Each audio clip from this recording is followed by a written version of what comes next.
Olá, pessoal. Vamos dar continuidade ao nosso conteúdo de geometria analítica e espacial, né? Agora dentro da parte da geometria espacial. Veremos hoje a respeito de triedros e poliedros, tá? Iniciemos primeiro com os triedros. Dadas três semirretas VA, VB e VC de mesma origem V, então são três semirretas, das quais as três têm origem em um mesmo ponto no espaço, que é o ponto V, tá? O espaço compreendido, né, ou a região compreendida entre elas, entre essas três semirretas, é denominada triedro ou setor triedral ou ângulo sólido de três arestas. É o que a gente tem aqui nessa representação gráfica, tá? Então, VA, né, o V e esse Azinho aqui representam a semirreta VA, tá? Ela tem origem aqui no ponto A, mas ela se estende infinitamente aqui para baixo, tá? Ela é infinita, né, nesse sentido aqui, tá? VB, né, essa semirreta aqui da frente, tá? Então ela se estende infinitamente aqui para baixo. E VC também é uma outra semirreta que se estende infinitamente aqui para baixo e para a direita, tá? Então, toda a região compreendida entre essas três semirretas, tá? Onde a cada duas semirretas aqui nós temos uma espécie de uma parede, né? Que a gente vai ver que isso aqui é denotado, na verdade, por uma face, né? Do triedro. Então, VA, VB define uma das faces do nosso triedro, né? VB, VC define uma outra face. E lá na parte de trás, VA, VC define a terceira face, né? Todo triedro ele tem três faces, beleza? Então, aqui nós só temos uma pequena representação do nosso triedro, tá? Ele se estende infinitamente aqui para baixo, tá? Então, ele é uma figura infinita. Ele tem origem aqui no vértice V, no ponto V, mas se estende infinitamente nesse sentido aqui, beleza? Então, denotamos o triedro por essa notação aqui, tá? VABC significa um triedro, né, composto, formado pelas semirretas VA, VB e VC. Os elementos de um triedro. V é o vértice, como eu já comentei inicialmente, né? É o ponto de origem das três semirretas. VA, VB e VC são as arestas, tá? Então, essas semirretas que delimitam aí o nosso triedro são chamados de arestas. E o triângulo ABC aqui, ó, desse triângulozinho cinza ABC, com um único vértice em cada aresta, é uma seção do triedro, né? Ou seja, se a gente pegar essa superfície formada aqui, né, a figura formada, que é o triedro, e intersectar ela por um plano, de tal maneira que o plano corte as três arestas, né, as três semirretas, ao marcar os três pontos formados lá, tá? E ligar esses três pontos, ou seja, a seção, né? A interseção desse plano com essa figura é chamada de seção do triedro, beleza?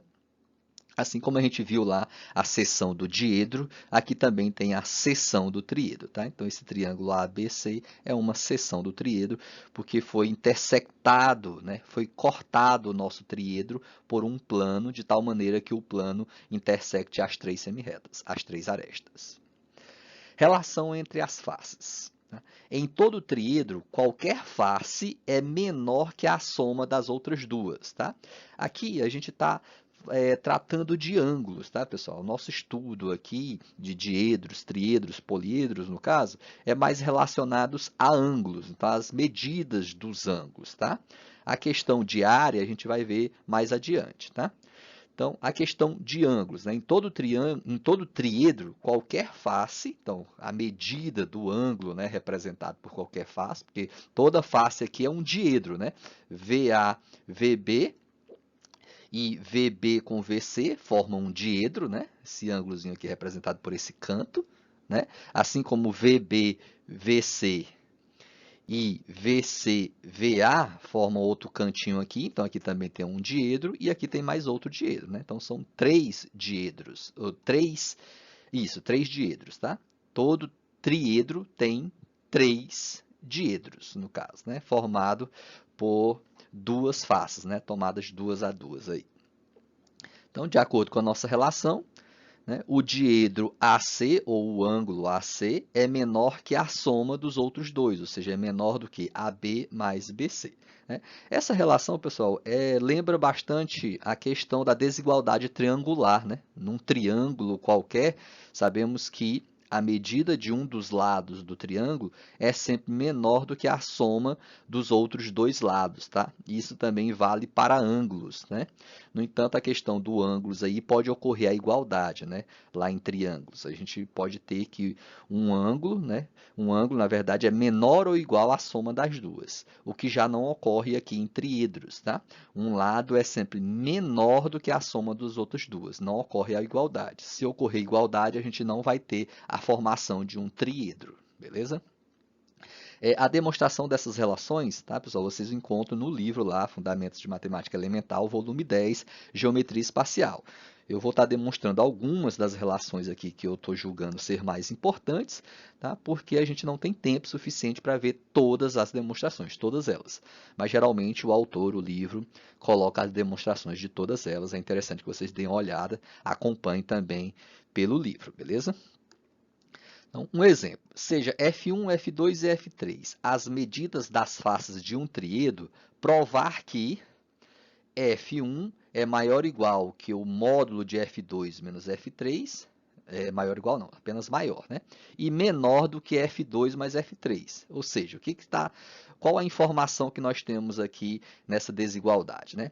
Está informando que uma face qualquer do triedro, né, a medida da face qualquer de um triedro, vamos supor que é uma medida do ângulo desse triedro, dessa face, né? A medida dessa face aqui, que a face, na verdade, é representada por um diedro, né? Quando se trata de ângulos, tá? Então, ele está falando que a medida de uma das faces, né, essa medida pode ser em graus, pode ser em radianos, beleza? Só que o nosso autor aí utiliza mais as medidas em graus, tá? Dificilmente tem algum exercício, algum exemplo em radianos. A maioria deles está sendo colocado em graus, mas lembre que qualquer uma dessas medidas aí para ângulos podem ser utilizadas, tá? Então, uma face qualquer de um triedro é sempre maior do que a diferença entre as outras duas e menor do que a soma. Tá? Então, qualquer que seja a face, aqui eu tomei a F1, mas poderia ser a F2, a F3, é qualquer uma das faces. Ela é sempre maior do que a diferença das outras duas e menor que a soma das outras duas. Beleza? Isso aqui também é demonstrado lá no nosso livro, né? A gente vai ter que fazer essa demonstração agora que eu coloquei como exemplo, tá? No livro lá ele dá uma sequência do conteúdo, aqui eu coloquei como um exemplo para a gente chegar nessa informação a partir dessa relação citada anteriormente aqui, tá? Vamos lá? Solução? Então, pela relação anterior, nós temos o quê? O que nos informava a relação anterior, né? Que a medida de uma das faces, né, qualquer uma das faces lá de um triedro é sempre menor do que a soma da medida das outras duas, né? Então, se eu tenho F1, F2, F3, então F1 é menor do que a soma de F2 com F3, ó. F1 é menor do que a soma de F2 com F3, assim como F2 é menor do que a soma de F1 com F3. Né? Essa primeira relação aqui eu vou estar chamando de relação 1, porque eu vou precisar dela mais à frente, tá? E agora eu estou colocando aqui a segunda relação que eu acabei de mencionar. F2 é menor do que F1 mais F3, e assim como a face 3 é menor do que a soma das outras duas, ou seja, F1 mais F2, certo? Agora, vamos pegar essas duas últimas relações aqui, né?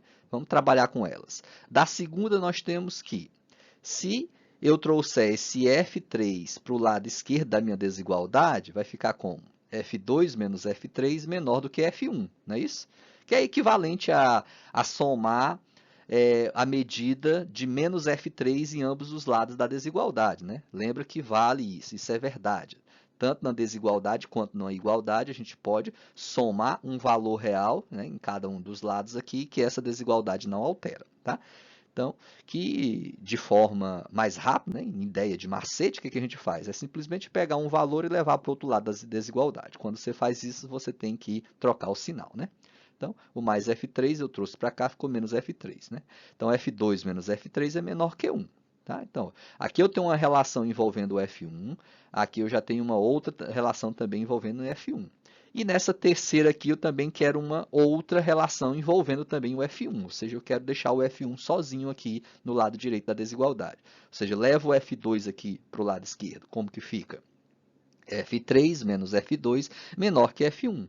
Ou seja, dessas duas últimas relações, qual a informação que é nos fornecida aqui?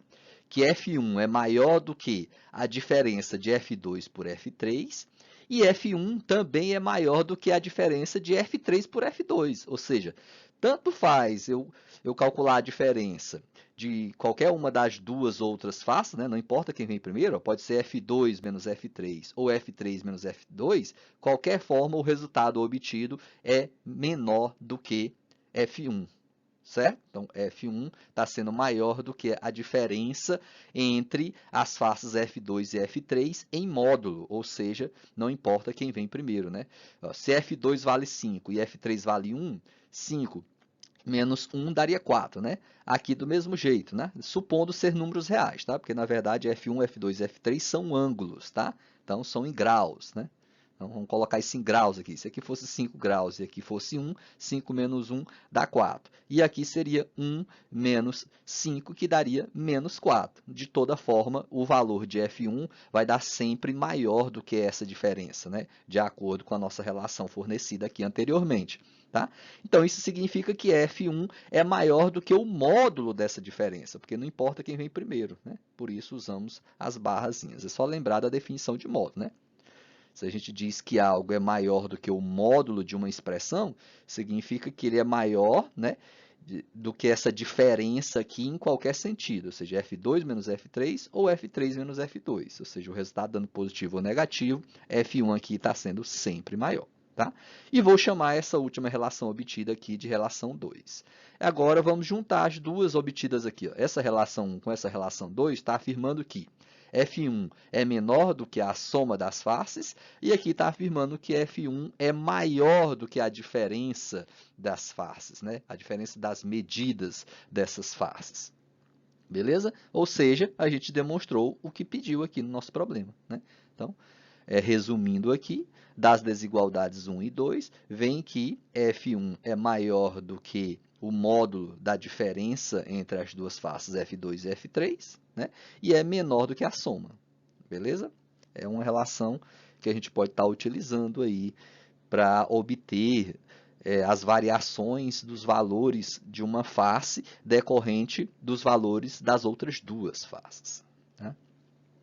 Então, vejamos mais uma relação. A soma das medidas em graus das faces de um tríedro qualquer é sempre menor que 360. Tá? Então, dado um tríedro qualquer, a soma das medidas das três faces, ou dos três diedros, dos três ângulos lá das faces, é sempre menor do que 360 graus. Isso aqui também é demonstrado lá no livro, é bom vocês darem uma olhada. Tá? Então, um resumo das nossas informações obtidas aqui é que, em qualquer tríedro, cada face é menor que a soma das outras duas. Né? Foi o que a gente citou aqui na relação entre as faces. Né? Então, lendo novamente, cada face é menor que a soma das outras duas e a soma das medidas em graus das faces é sempre menor que 360, que foi essa segunda relação obtida aqui. Beleza? Segundo item do nosso resumo, uma condição necessária e suficiente para que F1, F2 e F3, ou seja, as três faces do tríedro, sejam medidas em graus das faces de um tríedro, então, para que esses três valores sejam, na verdade, medidas das faces de um tríedro, tem que ser satisfeito todos esses critérios aqui, tá? No total, 5 deles, né? Ou seja, cada uma das faces tem que estar entre 0 e 180 graus, né? Não pode ser 0 e nem pode ser 180, né? Ele tem que ser maior que 0 e menor que 180, mas não pode ser o próprio 0, tem o próprio 180, senão não é possível formar um tríedro com isso, tá? Então, cada uma das faces tem que ser maior que 0 e menor que 180. A soma dessas três faces tem que ser menor que 360, também não pode dar igual a 360, tem que ser sempre menor. E qualquer que seja a face considerada, ela tem que ser sempre maior do que a diferença das outras duas e menor do que a soma das outras duas. Beleza? Então, em um exercício ou um exemplo que a gente vai ver no próximo slide, para verificar né, dados 3 valores em graus lá, 3 medidas em graus ou radianos. Para verificar se esses 3 valores representam faces de um triedro, a gente tem, esses 3 valores têm que satisfazer essas condições aqui. Se pelo menos uma dessas condições não for satisfeita, então esse conjunto dado de 3 ângulos não formará um triedro. Vejamos um exemplo. Existem triedros cujas faces medem, respectivamente, 150, 140 e 130 graus? Né? Então, para responder a essa pergunta, nós temos que verificar as 3 condições estabelecidas no slide anterior. Né? Uma delas afirma que cada um desses ângulos tem que ser maior que 0 graus e menor que 180. Isso é satisfeito. Né? Esses 3 valores são maiores que 0 e menores que 180. Uma outra condição afirma que cada um desses ângulos tem que ser maior do que a diferença dos outros dois e menor do que a soma. Isso também ocorre. Né? Por exemplo, o 150 ele é maior do que a diferença de 140 por 130, que dá 10 graus, e menor do que a soma de 140 por 130, né? Que dá 270 graus. Assim como todos os outros. Né? Por exemplo, o ângulo 130. O 130 é maior do que a diferença do 150 pelo 140, e menor do que a soma do 150 pelo 140. Né? E também o 140 é maior do que a diferença do 150 pelo 130 e menor do que a soma do 150 pelo 130. Então, essa condição aí das desigualdades também é satisfeita. Tá?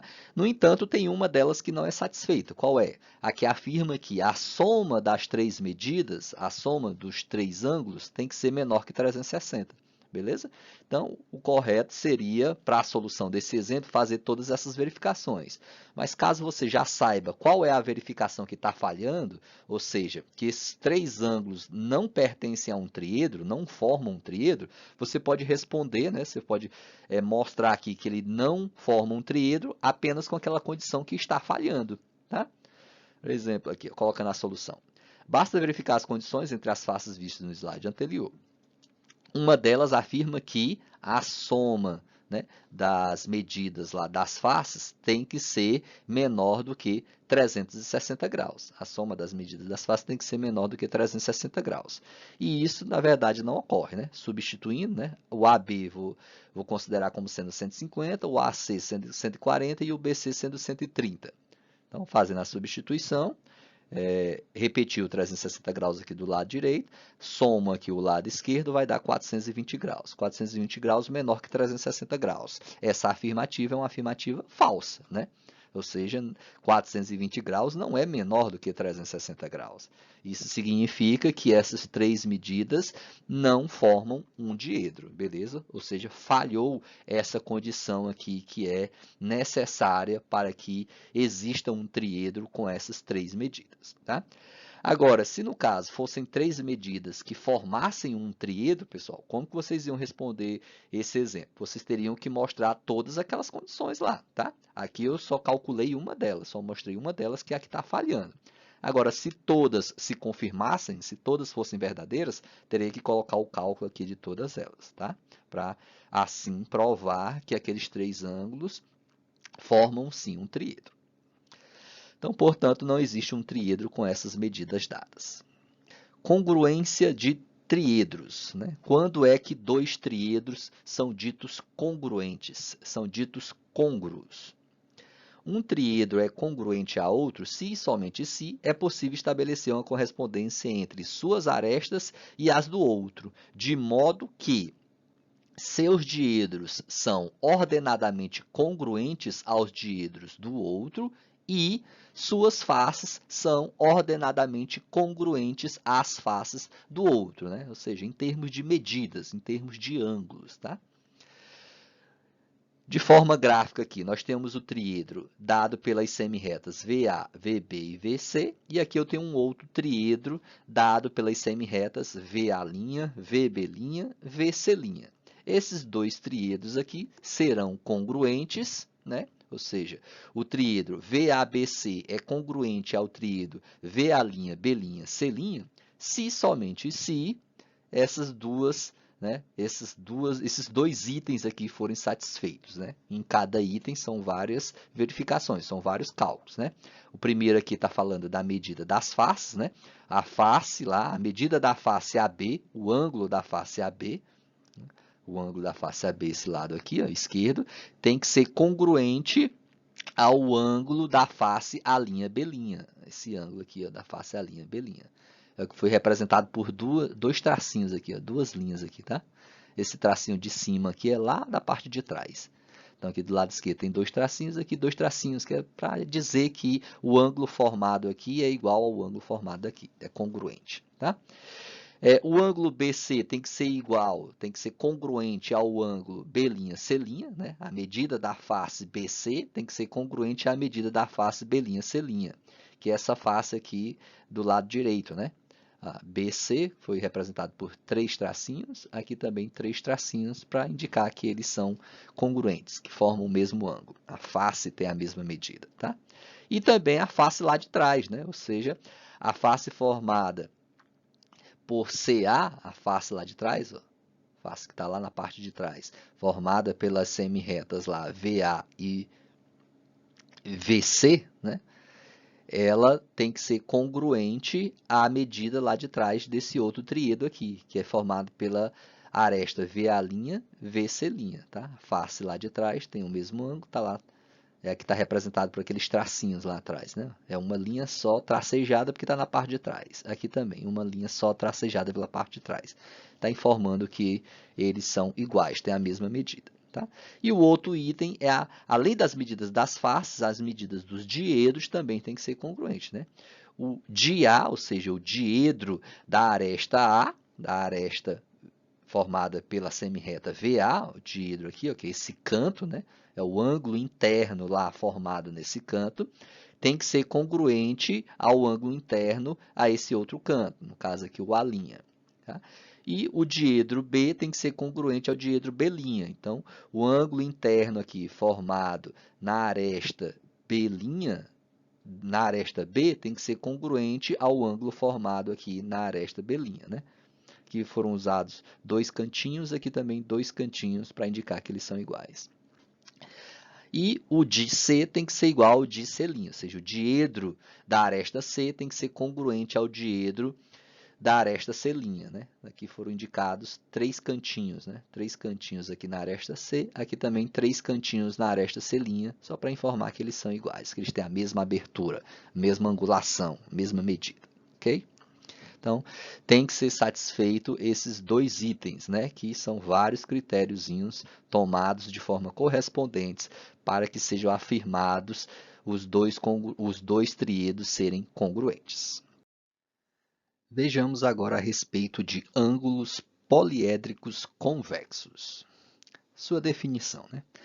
Dado um número finito n, com n maior que 3, de semirretas VA1, VA2, VA3, VA4 até VAn, né? Ou seja, nós temos n semirretas de mesma origem num ponto V, tais que o plano de duas consecutivas, VA1 e VA2, ou então VA2 e VA3, até VAn e VA1, né, onde vai fechar o nosso poliedro, deixa as demais num mesmo semi-espaço.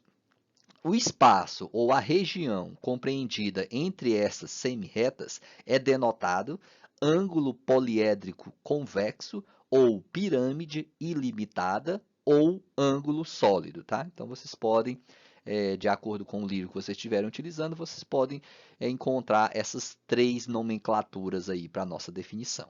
De forma gráfica, nós temos o seguinte caso, né? Então, dado um ponto V no espaço, e a partir desse ponto V é traçadas as semirretas VA1, VA2, VA3, VA4, VA5, VA6, até uma VAn, né? Então, tem N semirretas, tá? Então, a região delimitada por essas semirretas, ou melhor dizendo, delimitada pelas arestas formadas por essas semirretas, né? E as faces, né, de forma consecutiva, as faces formadas também ao juntar duas arestas consecutivas, essa região é chamada de ângulo poliédrico convexo, ou também pirâmide ilimitada ou ângulo sólido, tá? Essa palavra pirâmide ilimitada, pessoal, é porque aqui é uma figura ilimitada, ela se estende infinitamente aqui para baixo, tá? Ela tem um ponto de origem, que é o vértice, que é o ponto V, né? No entanto, essas semirretas A1, A2 e A3, elas se estendem infinitamente aqui para baixo. Então, obrigatoriamente, a nossa figura formada, a nossa superfície formada, se estende infinitamente aqui para baixo, tá?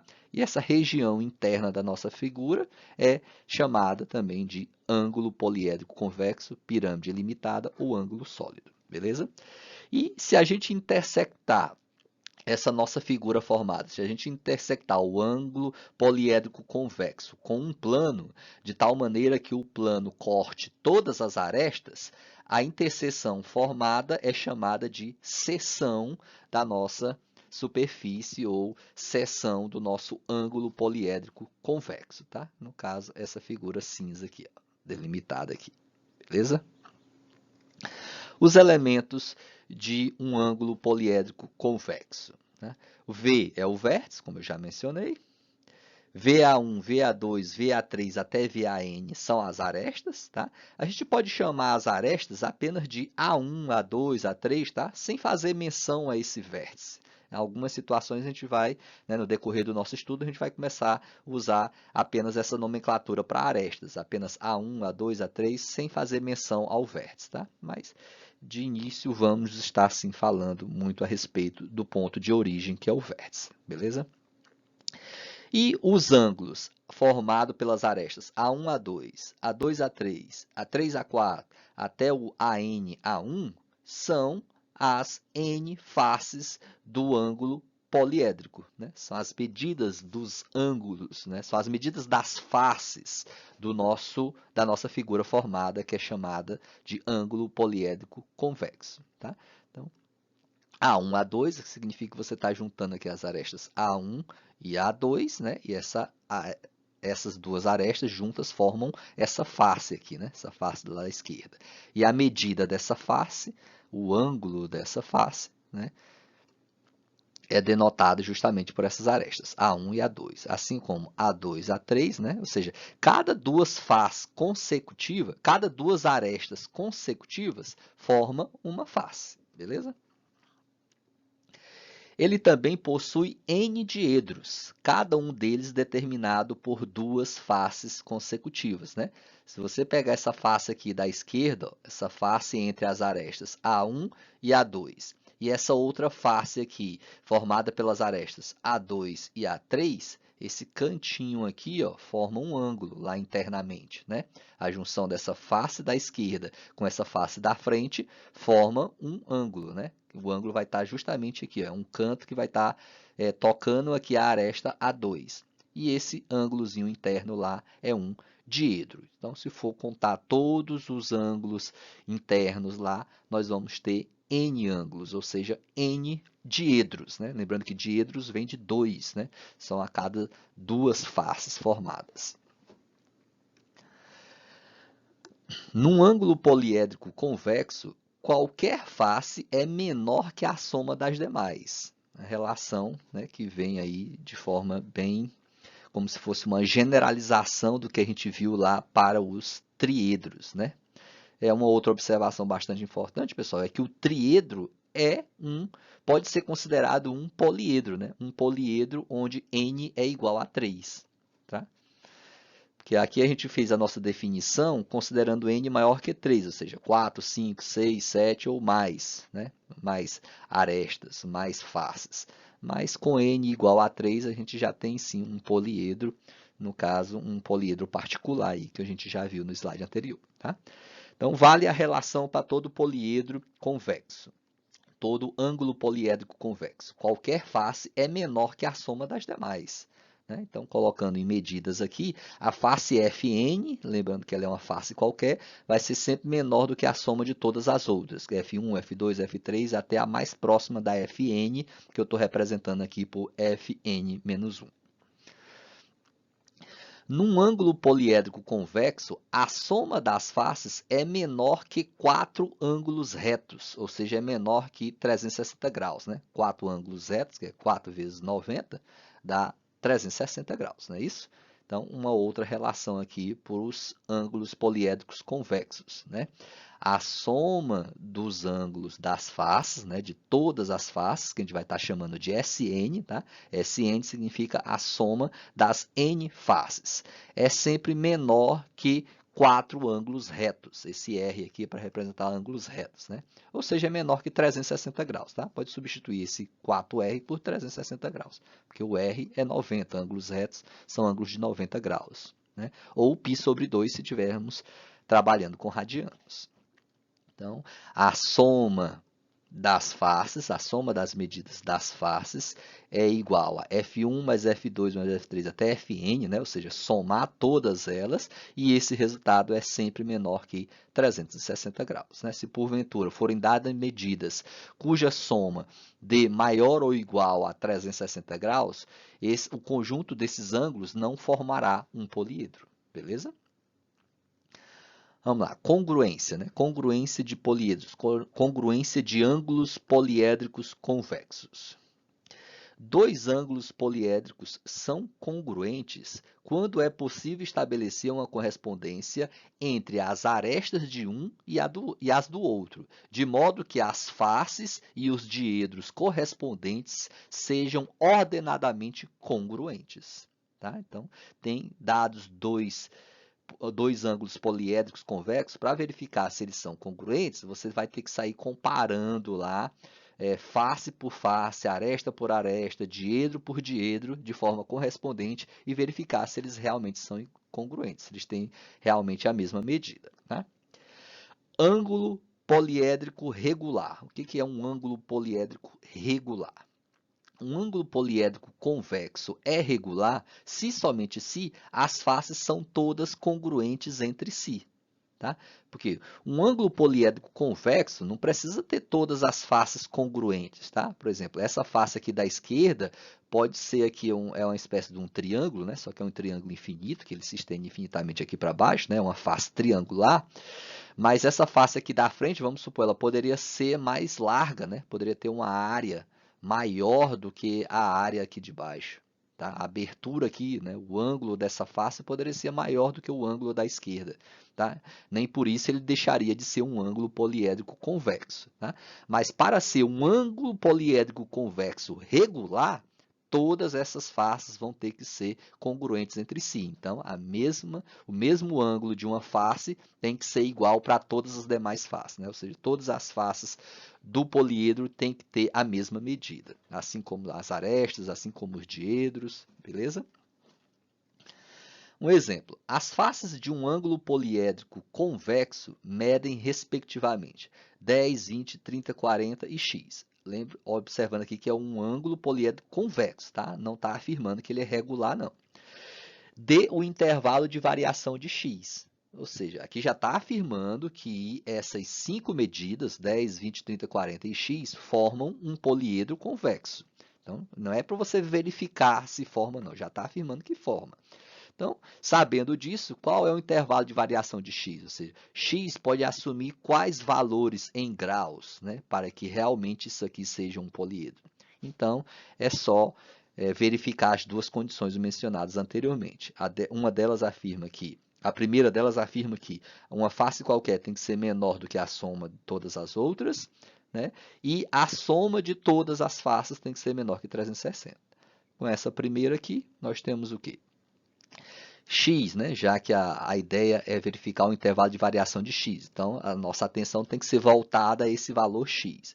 Então, x é uma medida de uma das faces, ela tem que ser menor do que a soma de todas as outras, que é 10, 20, 30 e 40.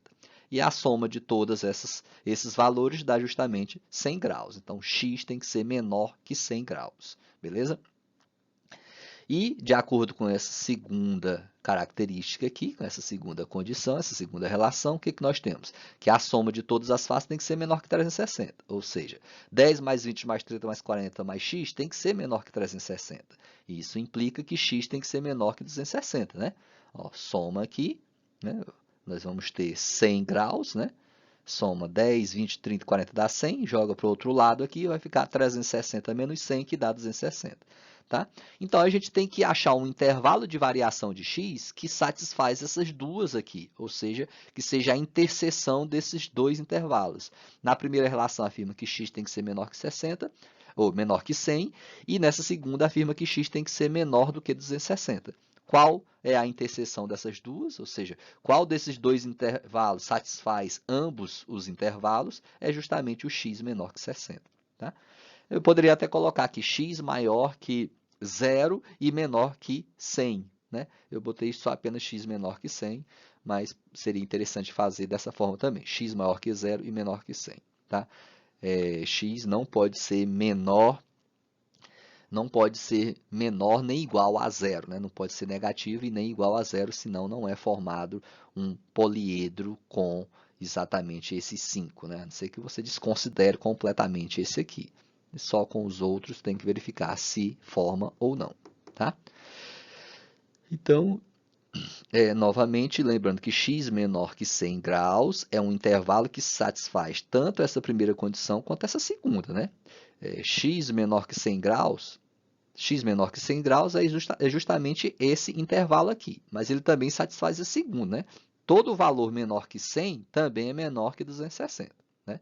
Agora, você não poderia tomar como solução final x menor que 260, porque nem todo valor menor que 260 satisfaz os valores menores que 100. Né? Por exemplo, 250 satisfaz isso aqui, né? É menor que 260, mas não é menor do que 100.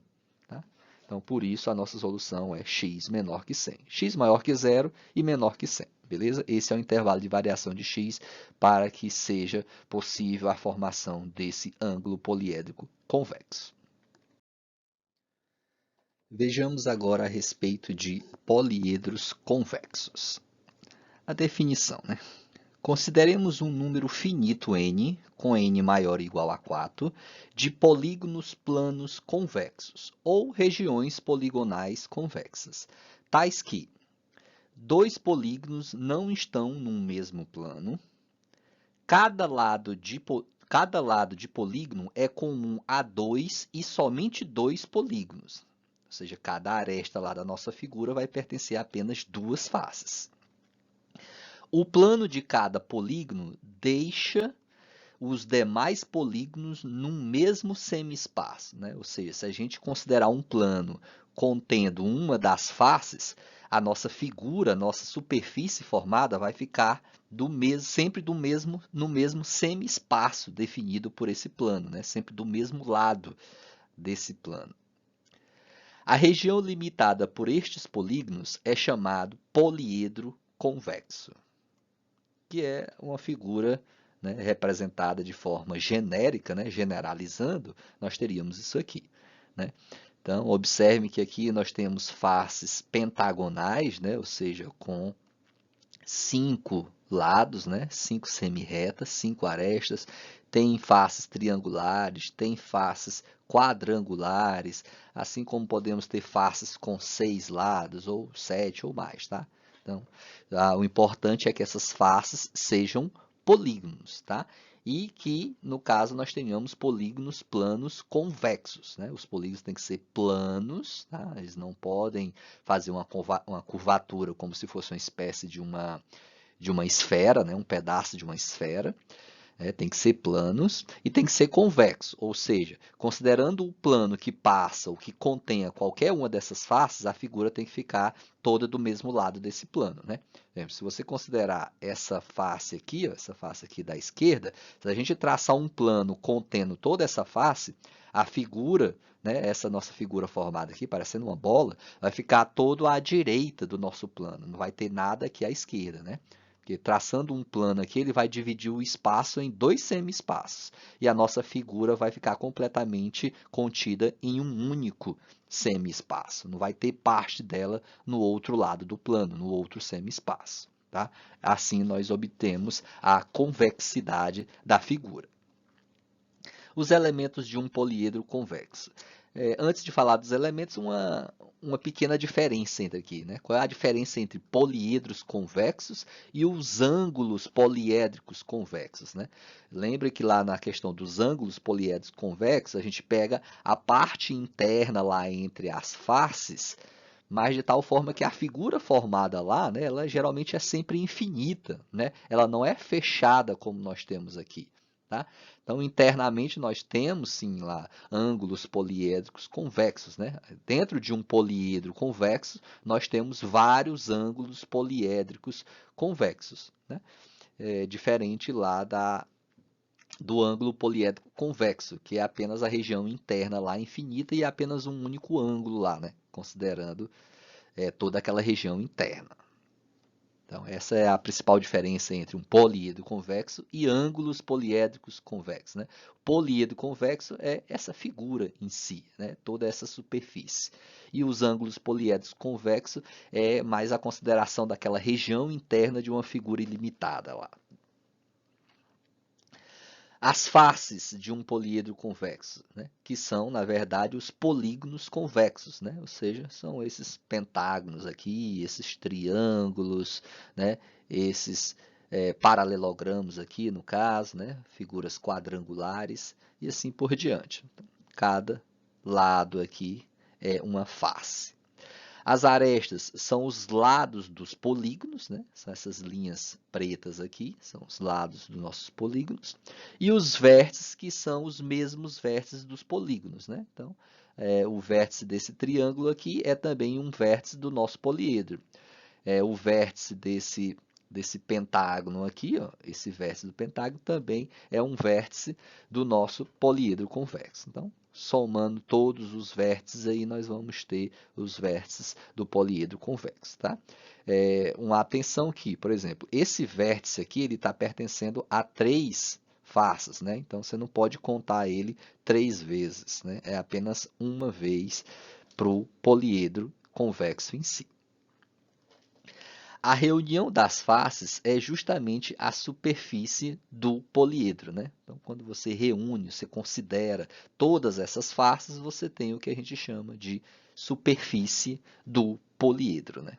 A parte superficial, a parte que está exatamente a flor dela aqui, né?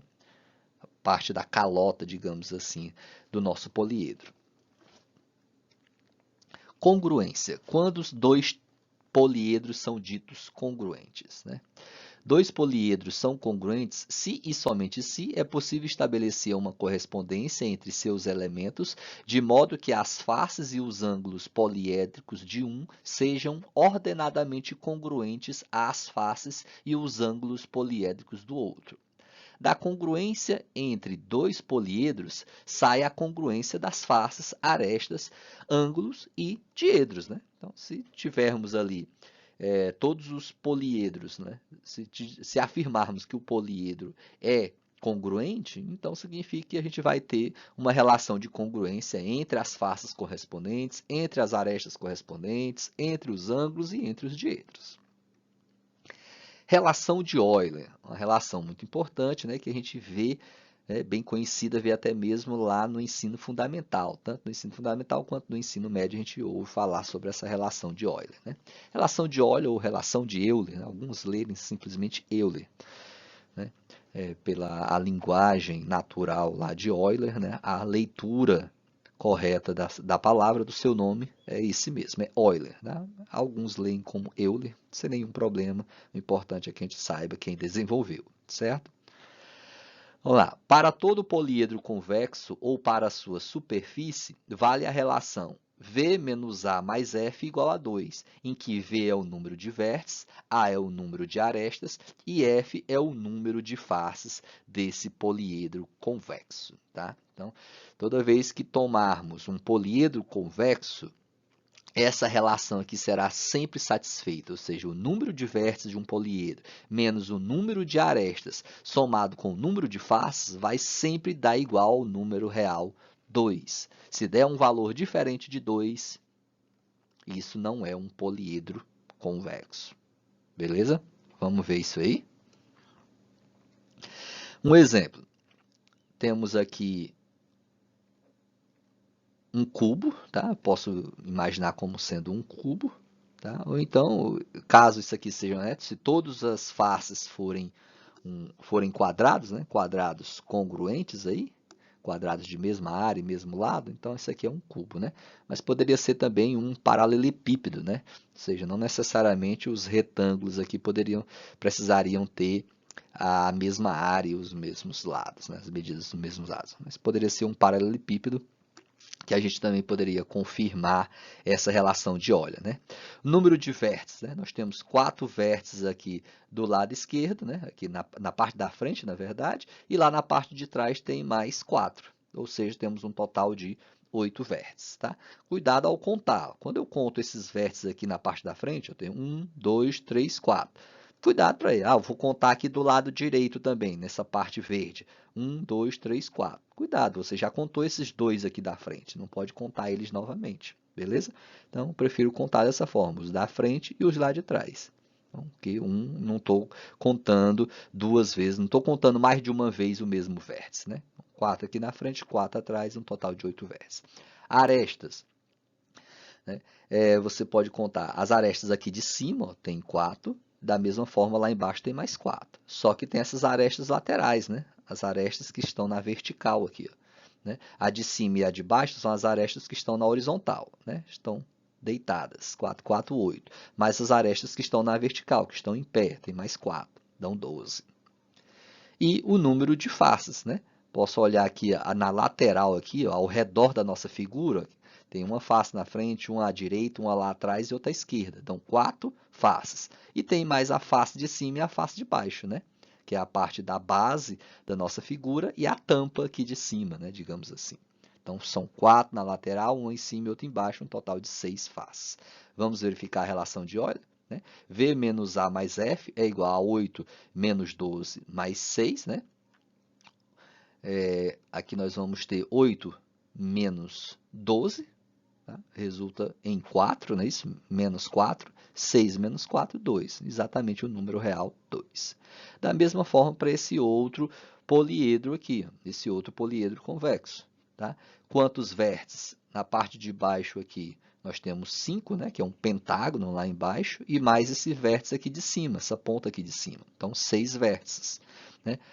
Arestas, nós vamos ter lá na parte de baixo, como é um pentágono, também 5 arestas. E aqui na lateral, que são triângulos, né, faces triangulares, nós temos mais quantas, né? Contando, vocês vão ver que tem mais 5, né? Mais 5 arestas. 5 arestas em pé aqui e 5 arestas deitadas lá na base, né? Então, vou dar um total de 10 arestas. Já o número de faces são 6, né? Ou seja, na lateral aqui, ó, 1, 2, 3, 4, 5. 5 faces e tem mais a face de baixo, 6. Verificando a relação de olho, nós vamos ter 6 menos 10 mais 6, né, que é realmente 2. Né? 12 menos 10 realmente é o número real 2. Ok?